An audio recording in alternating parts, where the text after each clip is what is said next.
Assalamualaikum warahmatullahi wabarakatuh. Di sini kami kelompok 4 akan menjelaskan tentang manajemen investasi dalam organisasi nirlaba. Sebelumnya perkenalkan, nama saya Miranda Warni dan rekan saya Melda Rosa Putri Bukit, Mustika Lestari, Rifani Fadila, dan Salman Al-Fariji. Baiklah, di sini saya akan menjelaskan isu makalah kami tentang organisasi nirlaba. Organisasi nirlaba atau non-profit oriented mempunyai banyak karakteristik yang sama dengan organisasi yang berorientasi keuntungan pada sektor industrial dan komersial. Namun mereka memiliki perbedaan masalah.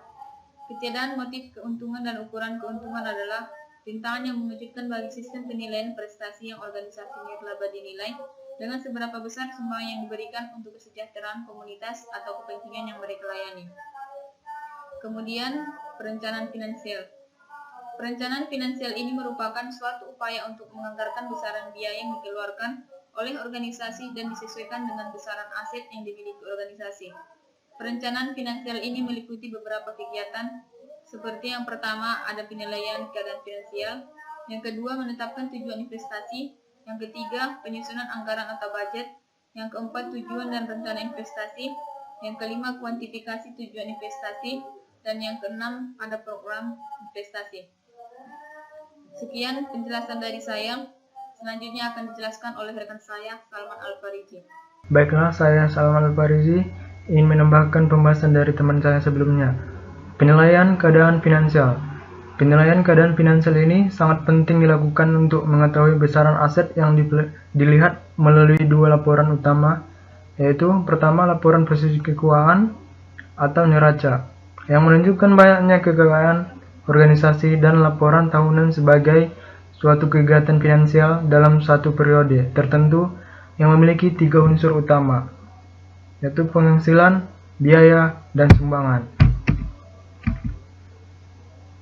Menetapkan tujuan investasi.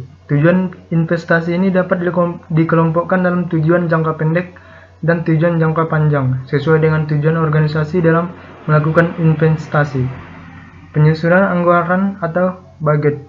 Anggaran sebagai rencana pendapatan dan pengeluaran yang menjadi acuan kegiatan finansial untuk mencapai suatu tujuan jangka pendek.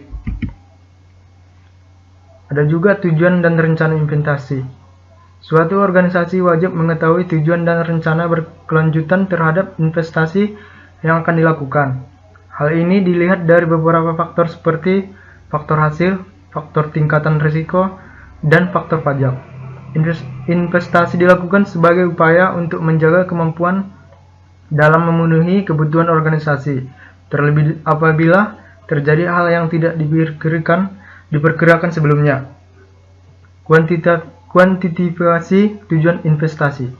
Penetapan tujuan finansial jangka panjang meliputi penciptaan aliran penghasilan atau akumulasi dana, merupakan cara atau prosedur dalam mengkuantifikasikan tujuan investasi. Program investasi. Suatu organisasi nirlaba harus mampu membuat program investasi. Program ini disusun berdasarkan kesepakatan baik dari pemangku kepentingan maupun pelaksana. Program yang disusun membuat perencanaan, strategi akan diambil, dan pemantauan atau dimonitoring terhadap investasi yang dilakukan. Baiklah, di sini saya akan melanjutkannya. Selanjutnya itu ada karakteristik organisasi nirlaba. Yang pertama, tidak ada pengumpulan laba. Yang kedua, tidak selalu bergantung pada kekuatan pasar. Yang ketiga, ketiadaan komparatif pertanggungjawaban. Selanjutnya itu adalah laporan posisi keuangan atau neraca. Laporan ini bertujuan menyediakan informasi mengenai aset, kewajiban, aset bersih, dan informasi mengenai hubungan di antara unsur-unsur tersebut pada waktu tertentu. Klasifikasi aktivasi bersih, terikat, dan tidak terikat. Yang pertama itu adalah aset bersih tidak terikat.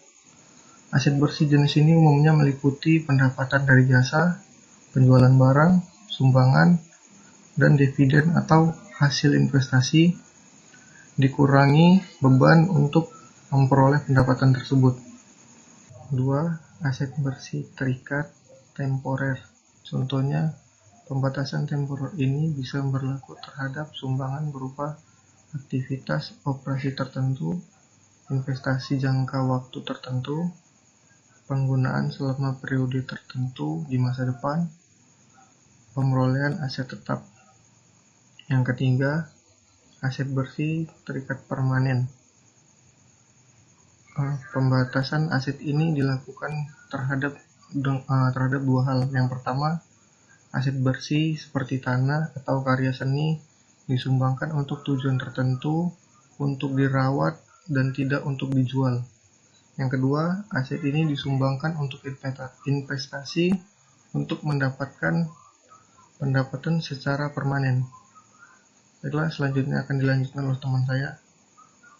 Baik, selanjutnya ada laporan aktivitas. Laporan aktivitas yaitu yang pertama ada laporan aktivitas menyediakan informasi mengenai pengaruh transaksi dan peristiwa lain yang mengubah jumlah dan sifat aset bersih, hubungan antar transaksi dan peristiwa lain, dan bagian penggunaan sumber daya dalam pelaksanaan berbagai program atau jasa.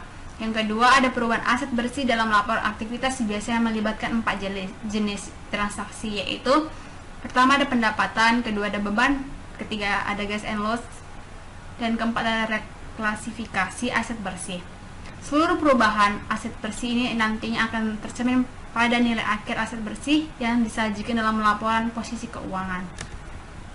Selanjutnya ada informasi pendapatan dan beban. Yang pertama adalah laporan aktivitas menyajikan jumlah pendapatan dan beban secara bruto. Yang kedua adalah laporan aktivitas menyajikan jumlah neto keuntungan dan kerugian yang berasal dari transaksi insidental dan peristiwa lain yang berada di luar pengendalian organisasi dan manajemen. Ada informasi pemberian jasa, yaitu laporan aktivitas atau catatan atas laporan keuangan harus menyajikan informasi mengenai beban menurut klasifikasi fungsional, seperti menurut kelompok program, jasa utama, dan aktivitas pendukung. Selanjutnya ada laporan arus kas. Yang pertama itu aktivitas pendanaan.